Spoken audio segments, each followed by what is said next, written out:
இன்று தாய் தந்தை முதல் கணிசித்தர் திருவடிகளை வணங்கி உலகெங்கும் வாழ்ந்து கொண்டு தமிழ் பெருங்குடி மக்களுக்கும் உலக மக்களுக்கும் வேளாளர் குல மக்களுக்கும் அகில உலக வேளாண் மக்கள் கட்சியின் கொர்க்கே சிவமணியின் யூடியூப் சேனல் வழியாக உங்கள் அன்பன் கொர்க்கே சிவமணி அன்பான வேண்டுகோள்.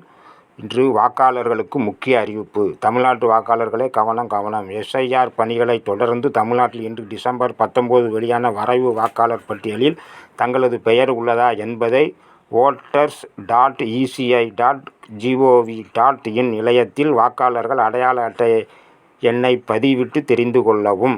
பெயர் இல்லாதவர்கள் படிவம் 6 பூர்த்தி செய்து வழங்க வேண்டும். வாக்காளர்களை உடனே மற்றவருக்கு தெரியப்படுத்துங்கள். இது முக்கியமான செய்தி. இந்த செய்தி என்னென்னா, இப்பொழுது நீங்கள் விட்டுட்டீங்க அப்படின்னா நம்ம வாக்காளருடைய பேரை நம்ம நீக்கிடுவாங்க. ஆகவே தமிழ்நாட்டில் இருக்கக்கூடிய வாக்காளர் பெருங்குடி மக்கள் அன்பு கூர்ந்து தயவு கூர்ந்து இந்த செய்தியை இன்று தான் வந்திருக்கு. இதை அந்த வாக்காளர்களுடைய இதில் போய் பாருங்கள். பார்த்து அதில் இருக்கான்னு பாருங்கள். இல்லை அப்படின்னா அது 6ஆம் நம்பரை நம்ம பூர்த்தி செய்து கொடுக்கணும். இதை மறந்துடக்கூடாது. இதை எல்லாருக்கும் இதை சொல்லுங்கள். மெயினாக இந்த செய்தியை எல்லாருக்கும் பதிவு பண்ணுங்கள்.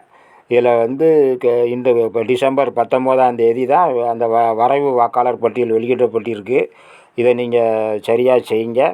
இதில் எப்படி பார்க்கணும் அப்படின்னு கேட்டிங்கன்னா, நீங்கள் voters.eci.gov.in இணையதளத்தில் போய் உங்கள் வாக்காளர் அடையாள அட்டை எண்ணை அதில் பதிவிறக்கம் செய்யுங்க. அதில் பேர் இருக்கான்னு பாருங்கள். பேர் இல்லாதவர்கள் படிவம் 6 பூர்த்தி செய்து வழங்க வேண்டும்.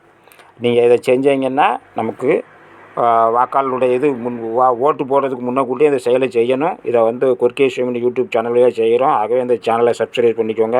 மேற்கொண்டு நிறைய பேருக்கு கொடுங்க. இது ரொம்ப முக்கியமானது. வாக்காளர்களுடைய நம்ம இந்திய நாட்டில் குடியிருக்கோம் அப்படின்னாலே நமக்கு வாக்காளர் வாக்குரிமைங்கிறது மிக முக்கியமான ஒரு இது. ஆகவே நீங்கள் எஸ்ஐஆரில் இப்போ திருத்தம் பண்ணியிருக்காங்க. அந்த திருத்தம் பண்ணுறத இதை நீங்கள் அதில் உங்கள் பேர் இருக்கான்னு பாருங்கள். அந்த இணையதளத்தில் போய் உங்கள் வாக்காளர் அடையாள அட்டை எண்ணை அதில் பதிவிறக்கம் செஞ்சு கண்டிப்பாக பாருங்கள். இதை எல்லாருக்கும் உடனடியாக தெரியப்படுத்துங்க. முன்கூட்டியே தெரிஞ்சுக்கோங்க. ஏன்னா தேர்தல் நேரத்தில் ஓட்டு போடுற இடத்துல போய் இருந்துக்கிட்டு ஓட்டில் பேர்லேன்னு வரக்கூடாது. நன்றி, வணக்கம், திருச்சிற்றம்பலம்.